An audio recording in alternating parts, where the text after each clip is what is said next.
अस्सलाम वालेकुम। कैसे हैं आप सब लोग। आई होप आप लोग बिल्कुल ठीक होंगे। आज मैं आप लोगों के साथ शेयर करने वाली हूँ कोकोनट केक की रेसिपी।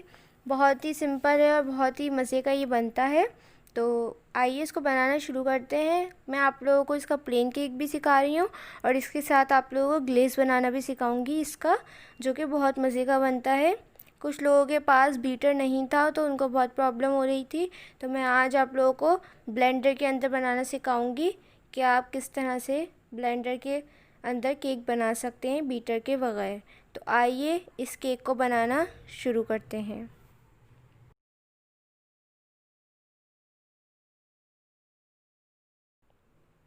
सबसे पहले हमने एक ब्लेंडर लिया है, उसके अंदर हम डालेंगे ऑयल, तेल आधा कप। मैंने मेजर करके हर चीज़ रखी हुई है। तो हमने आधा कप इसके अंदर ऑयल डाल देना है। आप लोग चाहें तो घी भी डाल सकते हैं या फिर बटर भी ऐड कर सकते हैं मेल्टेड। इसके बाद हमने आधा कप ही दानेदार चीनी ली है। पिसी भी नहीं लेना है क्योंकि हम ब्लेंडर के अंदर बना रहे हैं तो चीनी खुद ही ब्लेंड हो जाएगी। तो ये भी आप लोगों के लिए एक एडवांटेज है। मैं ज़्यादातर पाउडर शुगर यूज़ कर रही हूँ। तो आप लोगों ने इसके बाद लेना है 2 अदद अंडे। अंडे जो है वो केक के अंदर जितने अच्छे फिटे हुए होंगे तो उतना ही अच्छा और सॉफ्ट आप लोगों का केक बनेगा। लेकिन जब आप लोग हैंड विस्क करते हैं तो फिर वो अंडे कलर चेंज नहीं होता उनका। बीटर में अगर हम करते हैं तो वो लाइट लाइट सा कलर हो जाता है, क्रीम सा। लेकिन आप लोग विस्क से करते हैं तो बिल्कुल भी नहीं होता। तो वो ब्लेंडर से आज मैं आप लोगों को करके दिखाऊंगी कि हर कोई आसानी से कर सकता है। इसको 2 मिनट हम इन तीनों चीज़ों को मिक्स करेंगे, ब्लेंड करेंगे ताकि चीनी भी अच्छे से हो जाए और कलर भी देखिए इसका चेंज होने लग गया है।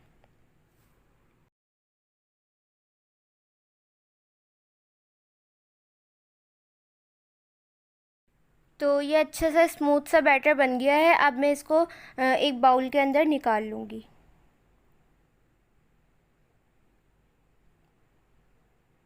तो ये आप देख सकते हैं अंडे कितने अच्छे से कलर चेंज हो गया है। जिस तरह हम बीटर से करते हैं विस्क से ही बिल्कुल भी अच्छा नहीं बनता। तो आप लोग इस तरह से कर सकते हैं। इसके अंदर हम ऐड करेंगे आधा कप खोपरा। खोपरा आप लोग अच्छी क्वालिटी का चेक कर लीजिएगा क्योंकि इसका टेस्ट जो है वो खोपरे पे ही डिपेंड करता है। हम इसके अंदर कोई कोकोनट एसेंस या वनीला एसेंस ऐड नहीं कर रहे हैं, तो इसलिए आप लोगों ने खोपरा अच्छी क्वालिटी का लेना है।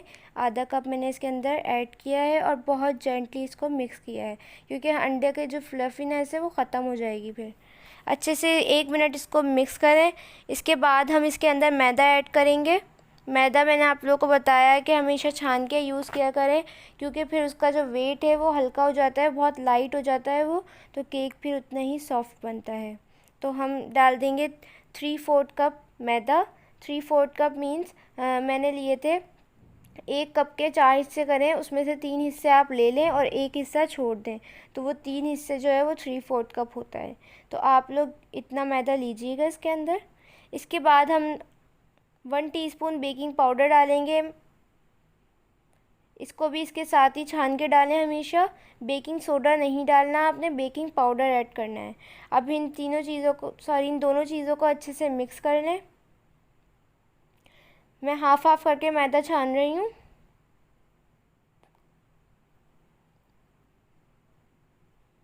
अच्छे से हम मैदे को छान लेंगे और बेकिंग पाउडर को भी। फिर हमें बहुत जेंटली स्लो हाथों से इसको मिक्स करना है। तेज़ तेज़ करेंगे तो फिर उसका जो फ्लफीनेस है वो ख़त्म हो जाएगा जो हमने ब्लेंडर में किया है। बस हमें इतना मिक्स करना है कि मैदा जो है वो गायब हो जाए और एक भी लम्स ना हो। आप स्पैचुला की मदद से भी कर सकते हैं या फिर किसी भी स्पून से भी कर सकते हैं।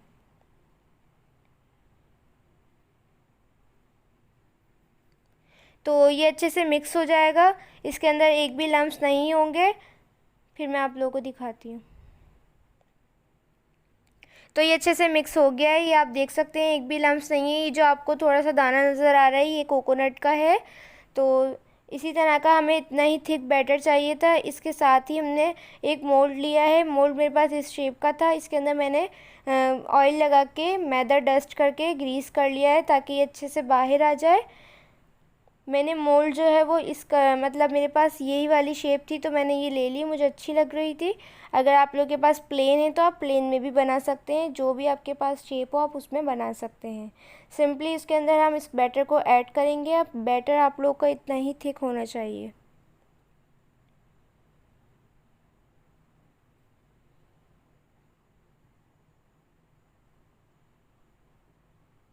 सारा बैटर हम इसके अंदर ऐड कर देंगे। अब आप लोगों ने, मैं आपको एक टिप दे रही हूँ कि आप लोगों ने इसको बिल्कुल भी टैप नहीं करना। अगर आप टैप कर देंगे तो आपका केक बाहर नहीं आएगा। जो ओवन में बना रहे हैं वो कर सकते हैं। इसके बाद कोई भी पुराना बर्तन आपके पास हो उसको रखें और उसके अंदर एक प्लेट को उल्टा करके रख दें, या स्टैंड रैक भी रख सकते हैं। इसके बाद हम इसके ऊपर बैटर रख देंगे और इसको कवर करके शुरू के 10 मिनट हम मीडियम हाई फ्लेम पे पकाएंगे। लो बिल्कुल नहीं करनी। फिर बाकी के 15 मिनट्स हम लो फ्लेम पे पकाएंगे इसको। फिर मैं आप लोगों को दिखाऊंगी।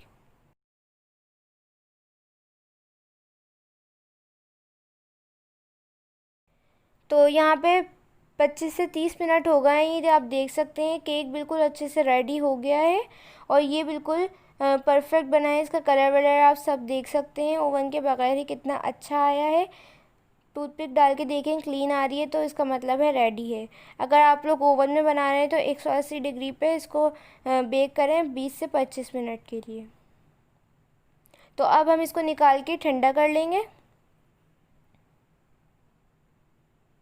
तो ये आप देख सकते हैं इसका कलर कितना अच्छा आया है, ओवन से भी ज़्यादा अच्छा आया है इसका कलर। अब हम इसको ठंडा होने के लिए रख देंगे। अगर हम इसके ऊपर ग्लेस लगाएंगे तो वो बिल्कुल भी अच्छा टेक्सचर नहीं लगेगा। तो आप लोगों ने पहले इसको ठंडा कर लेना है। ये आप देख सकते हैं इस तरह से भी आप सर्व कर सकते हैं। सिर्फ प्लेन ये खाने में बहुत मज़े का होता है, लेकिन मैं आप लोगों को इसका ग्लेज़ बनाना सिखा रही हूँ। अगर चाहें तो बना लें, अगर नहीं है तो नहीं बनाएं। तो आइए इसका ग्लेज़ बनाते हैं।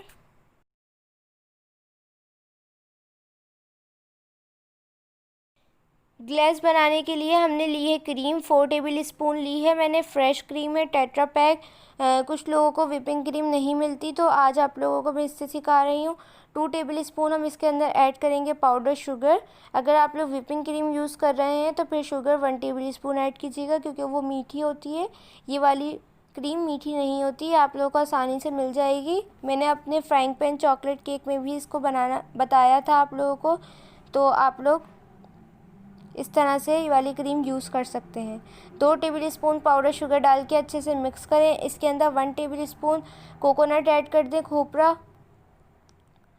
अच्छे से मिक्स कर लें। 2 टेबल स्पून में इसके अंदर मिल्क ऐड करूँगी। ठंडा दूध ऐड करना है इसके अंदर ताकि ये थोड़ा सा लिक्विड हो जाए। ग्लेस जो है वो थोड़ा सा लिक्विड होता है, ये बहुत थिक होती है क्रीम।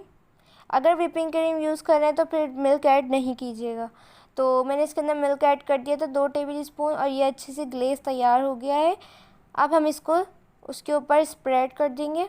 बहुत ही सिंपल सा इसका ये ग्लेस था। अगर चाहें तो बना लें, नहीं चाहें तो ना बनाएं, लेकिन ये इसके साथ बहुत अच्छा कॉम्बिनेशन देता है।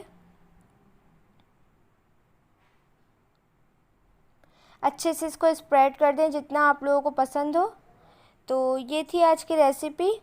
अगर आप लोगों को मेरी ये रेसिपी पसंद आई है तो प्लीज़ मेरे चैनल को सब्सक्राइब कर दें, बेल आइकन पे क्लिक कर दें ताकि मेरी हर आने वाली न्यू वीडियो का नोटिफिकेशन सबसे पहले आप लोगों को मिल जाए। वीडियो को लाइक कर दें, प्यारा सा एक कमेंट कर दें। अगर आप लोगों को ये रेसिपी अच्छी लगी है तो कमेंट्स में ज़रूर बताइएगा कि आप मेरी नेक्स्ट रेसिपी क्या होनी चाहिए। आप लोग मुझे इंस्टाग्राम पे भी फॉलो कर, इंस्टाग्राम का लिंक मेरे डिस्क्रिप्शन में आप लोगों को मिल जाएगा। वहाँ पे आप लोग मुझे अपने फीडबैक की पिक्चर सेंड कर सकते हैं। इंशाल्लाह मिलूँगी नेक्स्ट रेसिपी के साथ। मुझे और मेरी फैमिली को दुआओं में याद रखिएगा। जब तक के लिए अल्लाह हाफ़िज़।